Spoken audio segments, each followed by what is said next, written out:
For our next speaker, we've got Sajel Bellon. Being human unapologetically, live life, lean into the full experience. Embrace the whole human experience. Emotions are not a disease. Emotions are not a sign of weakness. They are proof of life. Learn how to navigate turbulent times and emerge stronger, both professionally and personally, by rethinking our concept of emotions.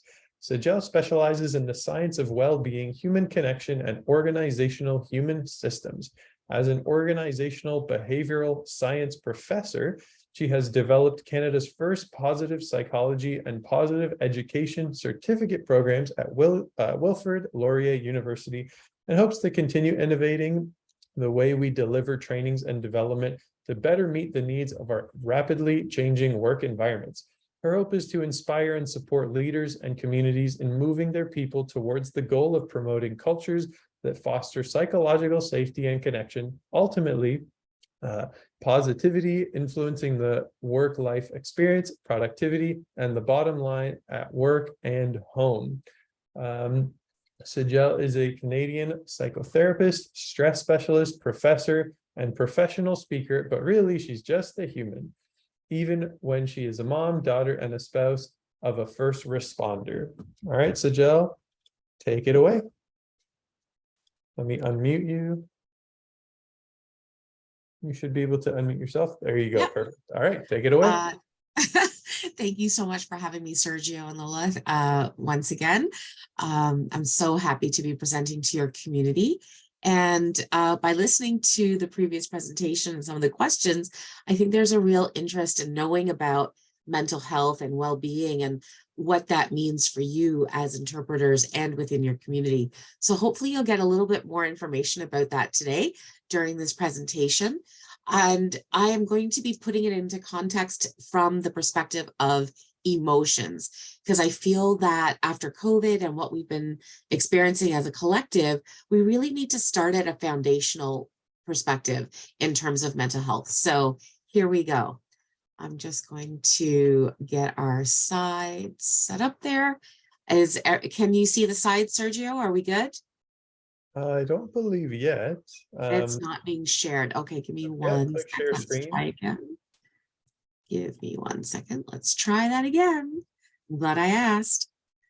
Okay. There we go. There we go. And perfect. There we go. How's that? Perfect. Yeah, that's okay. Perfect. Wonderful. So today we're going to actually look at mental health and looking at it from the perspective of being human. I think we've become too pressured to label everything versus recognizing that what we might be experiencing could be quite normal around the human experience. So we want to move away from too many labels and diagnosis when really it's reacting to things that are happening to us naturally and really building the skill sets to navigate that better. So I'd like you to come at this today from 3 lenses. Your personal lens, so what life is like for you right now, the things that you've been going through personally, how you can take this information and translate it and use it in your worlds professionally, and also to be able to recognize how you can be part of that team that Helen was talking about and be supportive to the members that you work with. So we're looking at this from 3 lenses today. And I don't know what's happening there. Let's see. It's skipping over a slide. There we go. So today, if you walk away from this presentation, just thinking about mental health, emotions, or your relationship with your emotions differently, rethinking things the way that differently than how we've actually been conditioned to believe these things to be, I'd like you to really think about this as housekeeping for the mind. We're going to clean up some of the things that we've been taught or socialized to believe and really think about things differently and in a new way that's going to make navigating life better. So again, we're coming from this perspective of mental health is not a bad word. It's not something we need to cringe about when somebody brings up. It's actually very neutral mental health is just like our physical health. We need to take care of it. We need to make sure that we're healthy by doing exercises and eating well and sleeping well.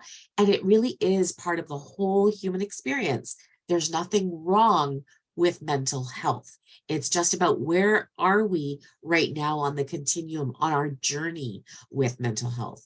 And our well-being is really about the emotional and mental health together, and that it moves along with us in this journey we called life, with lots of ups and some downs. But the idea is that we keep moving, so time doesn't stand still. So whatever we're going through, whether it's good or whether it doesn't feel good, it's going to pass and it's going to move along. The question is, how do we do that? Well, when you are going through a challenging time, are you building resiliency? Is that your opportunity to build resiliency? Or are you building fragility? That really is going to be up to you and how you are going to care for yourself and exercise your mind muscle. You know, we're so easily, we talk about physical health much more easily than we do mental health, right? When I ask people, how do you take care of yourself physically? It kind of seems easier. I go to the gym, I, exercise, I eat well, I sleep well, so I physically feel better. Well, how do we exercise our minds? How do we exercise our mental health? That also takes time. A lot of people will do different things, whether it's journaling, meditating, finding ways to relax, finding things that you really love, like music, playing an instrument, trying a new skill, going to the gym, believe it or not, ties into that mind-body connection. So there's a lot of different ways that you can be building that resiliency versus building that fragility, right? Because you want to know and have that confidence that as you are navigating stressful situations, you are learning from them. You are exercising these skills and coping mechanisms that help you navigate it better. If you could share with me, how many of you have felt over the last 2 years with the pandemic, with all the changes in the workplace, with everything that's even going on now with the holidays, how many of you sometimes feel like you're on this emotional roller coaster? If that's you, press yes in the chat right now. And, let everyone know that they're not alone, because majority of people that I've talked to definitely feel like it's been up and down and constant. And we don't recognize what we're feeling half the time, just feeling overwhelmed. So today we're going to talk about what emotional rescue looks like. Most of us are very high functioning people. We're professionals. We don't have time to do that downtime. So, we put on this strong face, we show up, we do what we need to do, but inside we feel like there's so much going on. So we're going to talk about what we need to do to change that experience. We have been socialized to believe that we're supposed to be happy and cheery and all things are supposed to be great. And that's what we're pursuing. And we're taught that expressing anger or sadness or fear should be avoided and is wrong. And I'm here today to tell you, you have the permission to be human. So don't try to push away anger, push away sadness, or not to be afraid. Instead, I'd like you to ask yourself why and what's going on, and actually embrace the emotions and understand them better. When we start to push emotions away, just like if we were to try and push a 5-year-old away, what happens? They get louder, they become more persistent, they become more nagging and more tagging on you. And that's exactly what emotions do too. If we bury that anger, if we push down that sadness, they come back and they come back stronger and harder. So I'd like you to think about instead, how can you embrace the opportunity to actually understand what is happening to you? So we need to change the way that we think and define emotions. We need to look at the language of emotions and how they express themselves and be accepting of them. So the next time that you're angry and you're having this emotional reaction, ask yourself why. Usually, if you're getting angry at something, it's because it matters to you. So it becomes really important then to find out what has crossed one of your values. And then coming from that perspective, you'll be able to navigate that situation, that person, the circumstances better, right? And you didn't have to push the anger away. You're actually trying to understand it. Same with sadness. So when we redefine emotions, it's not about positive or negative. It's not about good or bad, right? The way that we've been conditioned to believe that they are. Really, it's all about energy. If we look at emotions from an energetic perspective, we look at them and interpret them as either renewing your energy or depleting your energy. I'm going to say that again. Which emotions for you renew your energy or deplete your energy? So when you think about happiness and joy, usually people will say, yeah, that boosts my energy. That gets me energetic. It gives me more. I gain energy. And when I'm sad or, really feeling depressed, I really feel that drain, that downward pull, and I lose energy. And that's the way I want you to think about emotions. Not as good or bad, not as right or wrong, but as renewing your energy or depleting your energy. When we do make that shift, all of a sudden, our emotions and our mental health become something that we feel we can influence better. It gives us control, a sense of control back. So for example, how many of you have had those days where, things have gone really well and they just seem to get better and everyone's being so nice to you. Work is going great. Things are going really well. Well, guess what? We're on this upward spiral. And notice as the upward spiral goes up, the energy goes up, the opportunities also go up in experiencing more emotions that renew energy. That's wonderful. That would be fantastic if that's where all we had to experience. Well, guess what? Sometimes we're going to have those days and situations where the energy is going in the opposite direction, right? The downward, the drain. So those emotions, what happens is as we're going down, same thing happens. Notice the funnel gets bigger. So what happens is those days where you stub your toe on the way to the bathroom, you get outside, your car doesn't start, you get to work, the files are piled up this high, and things just seem to be going wrong. Everything seems to be going wrong. Well, guess what? That's when the spiral is going like this. What could you do to change that momentum? What could you do to stop the momentum? Not going to solve the world problems, but to feel something different, and so therefore changing the experience. Something that I've done in the past is when I've had a really, really rough day at work, I know rationally I don't want to have a rough day at home. So I know I need to shift the way that I'm feeling and shift the way that I'm experiencing things. So I'll often stop off at a drive-through of some kind and, buy myself a little bit of a tea so I can sit and relax, but also will pay for the car behind me and then go off and park and then kind of just watch their reaction to see how they feel when, someone did something nice for them. So I do a random act of kindness, basically to shift the mood, to stop the momentum of that downward spiral, just to change the direction. And again, it may not get me all the way back up to the top, but it's not getting me down to the bottom either. It just shifts things. And it gives me an opportunity to experience things differently. And I remember the last time I did that, I just happened to get a van full of like 5 kids that just ordered ice cream.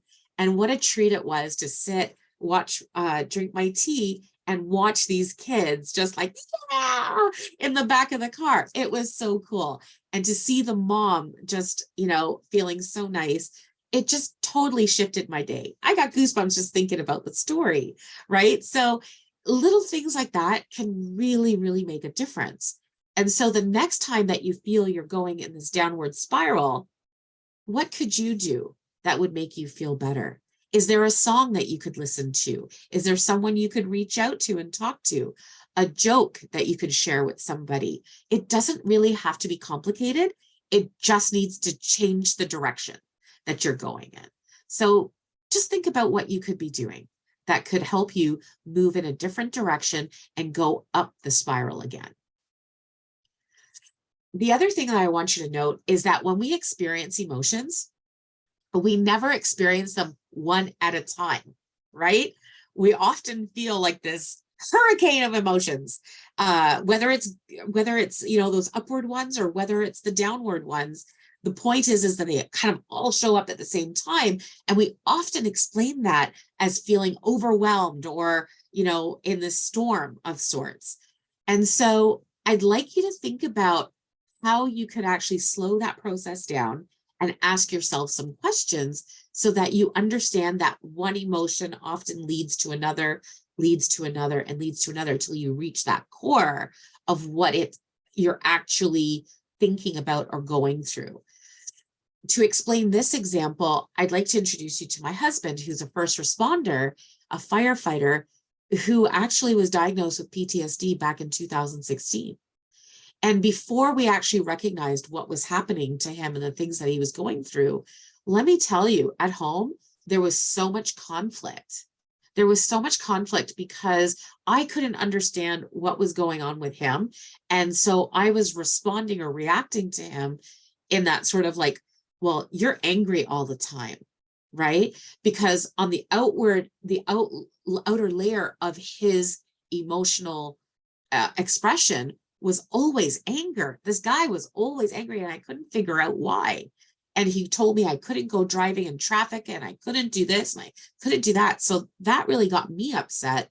And then we would have these fights. So finally, one day, I was so tired of arguing about having to drive during traffic time.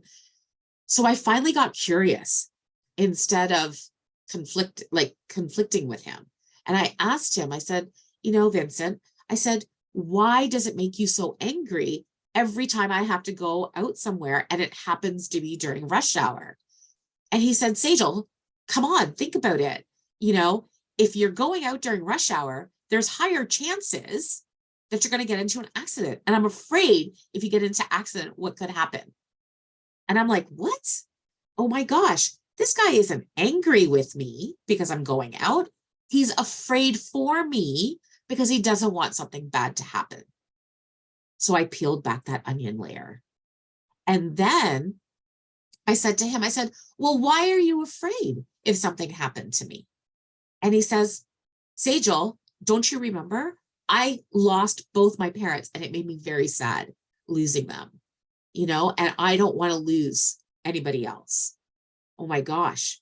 Now, this isn't just about anger or fear.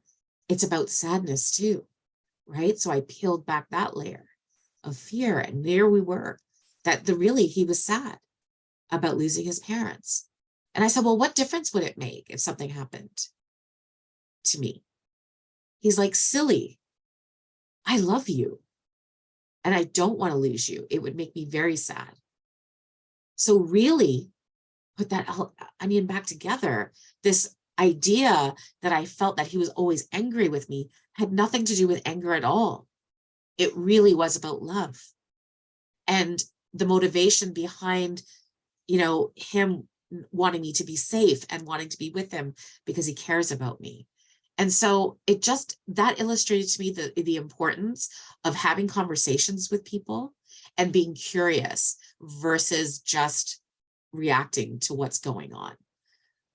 Who in your life could you be approaching differently with some curiosity? Especially at this time of year, it's really difficult for a lot of people. So I would encourage you that if someone's acting off or you sense there's something going on, ask, are you okay? How are you? How can I support you? And very often we will see that people are very layered and we gain appreciation for that. And even use the exercise for yourself. If you're not sure what you're feeling, start asking yourself questions and you will come up with the answers. They are there. We just don't take the time to ask. So I would really encourage you to understand the difference between responding and reacting. we have been taught or conditioned to believe that we react with our emotions. And what I'm suggesting to you today is if we actually slow down and become curious about emotions, whether they're our own or someone else's, is we can actually respond to them. And when we respond, we have more control because we are coming from a place of awareness and choice. We are acting upon logics and facts, and we can actually think about what our actions and consequences are. What are our desired outcomes? The next time you're having conflict with somebody or you're dealing with a tough client, ask them questions, because ultimately both of you want the same outcome, which is things to work out well. So then the question becomes, how do you get there together? So when we relate with our emotions, when you understand them from this perspective that I'm telling you, through energy, upward energy and downward energy, or gaining energy or draining energy, we can also understand that emotions really do influence the way we think, the way we behave, and the way our body responds, right? Think about times when you're angry. What kind of language comes up in your mind? What kind of lens do you then experience the world through? How does it affect your thinking? How does it influence your behaving? And how does it affect your body? So how many of you have felt that when you feel those draining emotions, you feel very achy and you feel, shaky inside? Things don't really resonate very well. Well, that's because when we change the way we think, we also change the way our body responds. So how many of you have felt, those butterflies in your stomach, right? Before you go on stage, before you go on a really big job, or before you're meeting with a really big client? Well, how many of you call that anxiety or nervousness? Well, the physiological response of those butterflies is actually the same if you were excited, right? So it's so interesting that our body responds the same to nervousness and excitement. The butterflies in the stomach, the rapid heart rate, the anxious type feeling, but we've defined it as anxious or nervousness. That is actually how your brain's interpreting it. So therefore, you have the power to reframe that. What if you could think of that as, whoa, this nervousness is really excitement. And I'm excited about the opportunity. I'm excited about being there and experiencing this with all these people. And I'm excited about doing a great job. Well, again, that will change the way your body responds. So just remembering, as you experience emotions, to recognize the mind-body connection, and that it is two ways. Your mind affects your body. So you can trick your mind into feeling different things in the body by talking about, thinking about sadness, talking about happiness. You can feel it differently. And you can actually get your body to get your brain to process emotions differently and to reframe them into different ideas as well. So just to give you back sort of that control and that empowerment in terms of your own mental health and the way that you are experiencing things. And I think this is a really important conversation to have, because we as a society have to really think about things so that we are connecting better and that we understand the human experience better, so that we can actually enjoy it more. And I want to leave you sort of like with this analogy of $100, right? How many of you out there would love $100? Can you put up your hand so I can see you? Yeah, we all want $100, right? Because we could use it, especially this time of year. What was that $100 worth to you? I'd like to know what you might do with that $100 if you had it. Well, what if I crumpled up that $100, wrinkled it all up, crumpled it? Would you still want it? How many of you would still want it? Sergio, come on, you still want that $100. I know you do. Yes, because money holds its value, right? Even if it's crumpled up. Well, what if I crumpled it up, stomped on it on the ground, and made it dirty and gross? Would you still want it? And I can almost guarantee you that absolutely you would, because it's still worth $100. I'm going to tear it in half. I've torn the $100 in half. You know, do you still want it? Sergio's still smiling. He's like, yeah, I could tape it together. The bank will still take it. It's still worth $100. Well, if $100 bill or any kind of currency can retain its value, no matter its condition, my question to you, my friends, is why do we think we don't? When we feel wrinkled, dirty, crumpled, worn out, torn, or broken, we feel like we lose value. And I'm here to tell you, you don't. You retain your value no matter what. No matter what condition you're in, no matter what state you're in, and no matter what phase or time in life you are in. And I'd like you to take this message to your friends, to your family, to your colleagues, that no matter what they're going through, they retain their value. You see them and you value them. And if we can, oh my gosh, I got goosebumps just saying it. So, and I say this because we are losing too many of our people, our community, to despair and isolation and alienation. And I'd like us to really focus on being more connected and communicating. And we ourselves, each and every one of us has the power to do that for ourselves, but also to gift it to somebody else. And this is that time that we really need to create psychological safety in our communities. And it's about people, connections, and support. So think about who you are helping and connecting and supporting as interpreters, and in the work that you do, you are providing connection for people. You make that difference. So bringing that compassion into the workplace and with the people that you work with, your peers, your clients, is so, so essential, but also for yourself.